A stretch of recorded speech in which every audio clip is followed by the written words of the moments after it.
Hi കൂട്ടുകാരെ, എല്ലാവർക്കും വിശാലിനിയുടെ കല്യാണ എപ്പിസോഡിലെ കമ്മിങ് സൂൺ പ്രൊമോ റിവ്യൂയിലേക്ക് സ്വാഗതം. അങ്ങനെ വിഷ്ണുവിൻ്റെയും ശാലിനിയുടെയും കല്യാണ ദിവസം വന്നെത്തിയിരിക്കുകയാണ്. കുറുപ്പ് സാർ കുടുംബശ്രീ വീട്ടിലെത്തുമ്പോഴേക്കും ശാരദാമ്മയും മക്കളും ഒഴികെ എല്ലാവരും ഓഡിറ്റോറിയത്തിലേക്ക് പുറപ്പെട്ടു കഴിഞ്ഞിരുന്നു. ശാലിനിയെ അനുഗ്രഹിക്കാൻ വേണ്ടി ശാരദാമ്മ പറഞ്ഞതനുസരിച്ചാണ് കുറുപ്പ് സാറും ഭാര്യയും എത്തിയത്. പൂജാമുറിയിലെ വിളക്ക് തെളിയിച്ച് ശാരദാമ്മ പ്രാർത്ഥിക്കുമ്പോൾ ശാലിനി അവിടേക്ക് ഒരുക്കിക്കൊണ്ടുവരികയാണ് ശാരികയും ശ്യാമയും. ഒട്ടും ഇഷ്ടമില്ലാതെയാണ് ശാരദാമ്മയുടെ നിൽപ്പ്. ശാലിനി ശാരദാമ്മയുടെ കാൽ തൊട്ട് അനുഗ്രഹം വാങ്ങിക്കുകയാണ്.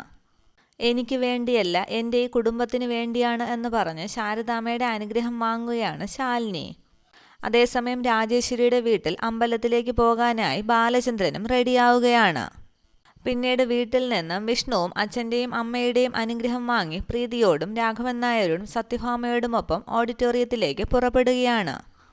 തുടർന്ന് കാണിക്കുന്നത് നവവധുവിൻ്റെ വേഷത്തിൽ ഒരുങ്ങിയിരിക്കുന്ന സുസ്മിതയാണ്.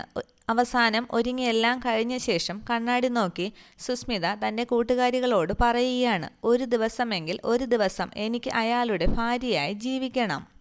അതിനുശേഷം അച്ഛനോടും അമ്മയോടും എല്ലാ ബന്ധുക്കളോടുമൊപ്പം സുസ്മിതയും പുറപ്പെടുന്നു. പിന്നീട് കാണിക്കുന്നത് അമ്പലത്തിൽ തൊഴുതു പ്രാർത്ഥിക്കുന്ന ശാരദാമ്മയും മക്കളെയുമാണ്. കൂടെ ശാന്തയും രാജിയും എല്ലാവരുമുണ്ട്. തുടർന്ന് അമ്പലത്തിലേക്ക് പുറപ്പെടുന്ന ബാലചന്ദ്രൻ്റെ വണ്ടി തടയുകയാണ് ദാസനും കമലനും. തങ്ങളെ കൊണ്ട് ഒറ്റയ്ക്ക് ബാലചന്ദ്രൻ്റെയും കൂട്ടുകാരനെയും തടയാൻ കഴിയില്ല എന്ന് മനസ്സിലാക്കിയ ദാസനും കമലനും ഒരു ഗുണ്ടയുടെ സഹായം തേടുന്നുണ്ട്. ബാലചന്ദ്രനെ ദാസനും കമലനും തടയുകയാണെങ്കിൽ ബാലചന്ദ്രൻ ഓഡിറ്റോറിയത്തിലേക്ക് എത്തില്ല.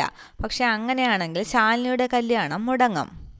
പക്ഷേ വിഷ്ണുവിൻ്റെയും സുസ്മിതയുടെയും കല്യാണം മുടക്കാനായിട്ട് ആശാന്റെ ശിഷ്യന്മാർ എന്തൊക്കെയാണ് കണ്ടുവച്ചിരിക്കുന്നതെന്ന് നമുക്ക് വരും എപ്പിസോഡുകളിൽ കാണാം. വിഷ്ണുവിൻ്റെയും ശാലിനിയുടെയും കല്യാണം നടക്കുമോ എന്നുള്ളതും അതിനായി ഇതിനിടയ്ക്ക് ഇനി എന്തൊക്കെ ട്വിസ്റ്റുകളാണ് സംഭവിക്കുക എന്നുള്ളതും അറിയാനായിട്ട് വരും എപ്പിസോഡുകൾക്കായി നമുക്ക് കാത്തിരിക്കാം. Okay, thank